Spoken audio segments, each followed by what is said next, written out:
अब मैं आपको धारा 100 भारतीय न्याय संहिता के संबंध में बताऊंगा।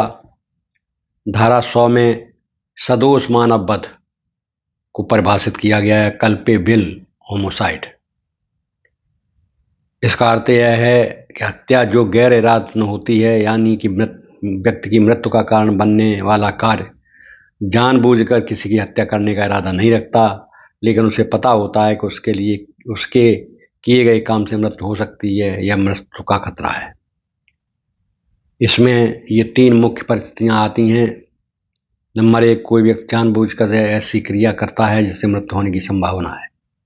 नंबर 2, उसे ऐसा शारीरिक आघात पहुंचाने का इरादा होता है जिससे मृत्यु हो सकती है।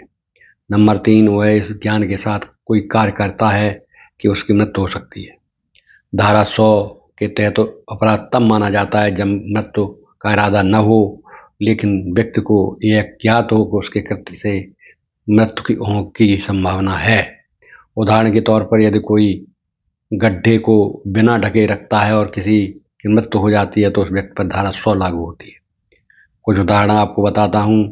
यदि कोई जानबूझकर गड्ढे पर लकड़ी या घास बिछाकर किसी के गिरने और मरने की संभावना जानता है और फिर उसकी मृत्यु हो जाए तो अपराधी माना जाएगा।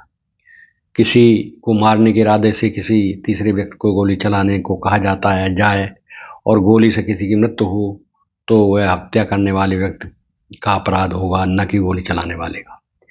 वह धारा हत्या से अलग है क्योंकि हत्या में स्पष्ट इरादा होता है किसी की जान लेने का, जबकि धारा 100 में इस इरादे की अनिवार्यता नहीं होती, बस मृत्यु की संभावना का ज्ञान होना जरूरी है।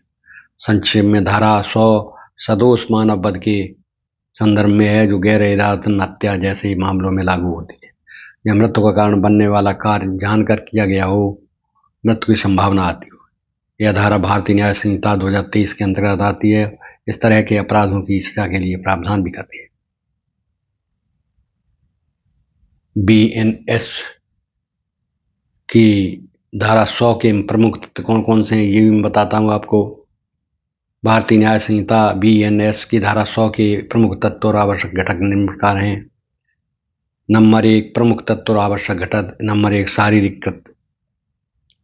किसी व्यक्ति के द्वारा ऐसा कार्य करना जिससे किसी अन्य व्यक्ति की मृत्यु हो या मृत्यु होने की संभावना हो, जैसे कि गड्ढे के ऊपर लकड़ियां बिछाना जिससे कोई उसमें गिरकर मर जाए। नंबर 2, मानसिक अवस्था।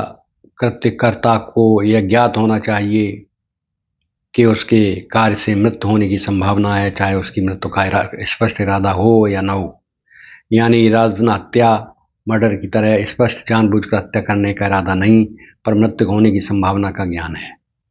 नंबर 3, सदोष मानव वध, कल्पेबल होमोसाइड।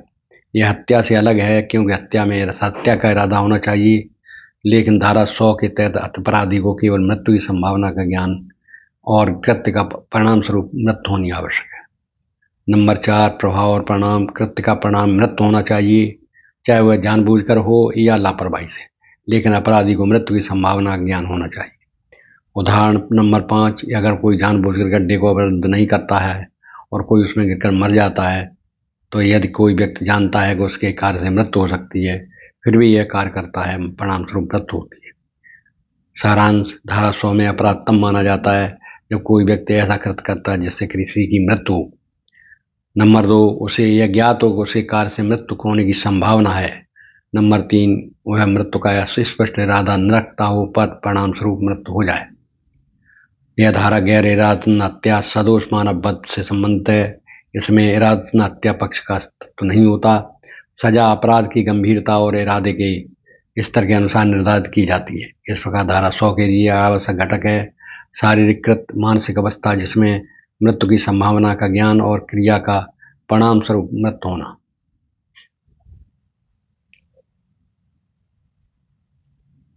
अब मैं ये भी आपको बताऊंगा कि इस धारा में हत्या और सदोष मानव वध में क्या अंतर है। नंबर 1, परिभाषा। मृत्यु का कारण बनने वाले कार्य जिसमें मृत्यु का इरादा न हो परंतु मृत्यु होने की संभावना हो, ये धारा 100 है। हत्या है BNS की धारा 101 और आईपीसी की धारा 300 कोई भी जानबूझकर या पूर्व चिंतन के साथ किसी की मृत्यु का कारण बनने का वाला कृत्य है, वो हत्या कहलाती है। इसी प्रकार नंबर 2 इरादा, मेंसरिया, मृत्यु का स्पष्ट इरादा नहीं लेकिन मृत्यु होने की संभावना का ज्ञान होता है, धारा 100 में। और धारा 101 BNS और आईपीसी की धारा 300, इसमें मृत्यु का स्पष्ट जानबूझकर इरादा आवश्यक है।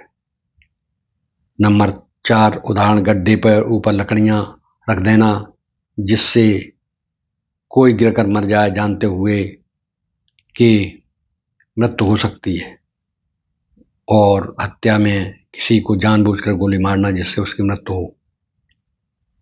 नंबर अगली कानूनी सजा, कानूनी सजा में इसमें सदोष मानव वध, धारा 100 में आजीवन कारावास या कुछ मामलों में 10 वर्ष तक की सजा, जुर्माना हो सकता है।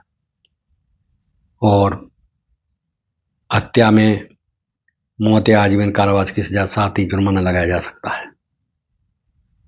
सजा की गंभीरता, हत्या की तुलना में सजा कम गंभीर होती है, धारा 100 में। और सजा अधिक, इसमें हत्या में सजा अधिक सख्त और गंभीर होती है।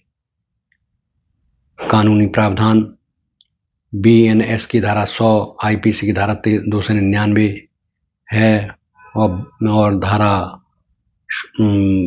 BNS की धारा 101, आईपीसी की धारा 300 हत्या की धारा है। इस प्रकार धारा 100 में अपराधी को मृत्यु का इरादा नहीं होता किंतु उसे पता होता है कि उसके कार्य से मृत्यु हो सकती है। इसे गैर इरादतन हत्या या सदोष मानव वध कहा जाता है। हत्या में अपराधी का स्पष्ट उद्देश्य किसी की जान लेना होता है जो जानबूझकर या पूर्व नियोजित होता है। उदाहरण के लिए, अगर कोई व्यक्ति जानबूझकर किसी को मार देता है तो यह हत्या होगी। यदि कोई व्यक्ति जानता है कि उसके कार्य से मृत्यु हो सकती है लेकिन उसका इरादा हत्या का नहीं है, ऐसे गड्ढा न ढकना जिस कारण कोई दुर्घटना हो और मृत्यु हो जाए, यह धारा 100 के अंतर्गत आएगी। सजा की दृष्टि से हत्या अधिक गंभीर अपराध है जिसका दंड मृत्युदंड या आजीवन कारावास की सजा हो। गैर इरादतन हत्या, धारा 100 में सजा सामान्यतः आजीवन कारावास या कम अवधि का कारावास हो सकता है और जुर्माना भी लगाया जा सकता है। इस प्रकार मुख्य कानूनी अंतर, हत्या के लिए स्पष्ट इरादा आवश्यक है जबकि धारा 100 गैर इरादतन हत्या को परिभाषित करती है या मृत्यु की संभावना ज्ञान होता है। अब मैं अगली धारा के बारे में आपको बताऊंगा, तब तक आपसे विदा लेता हूँ। धन्यवाद।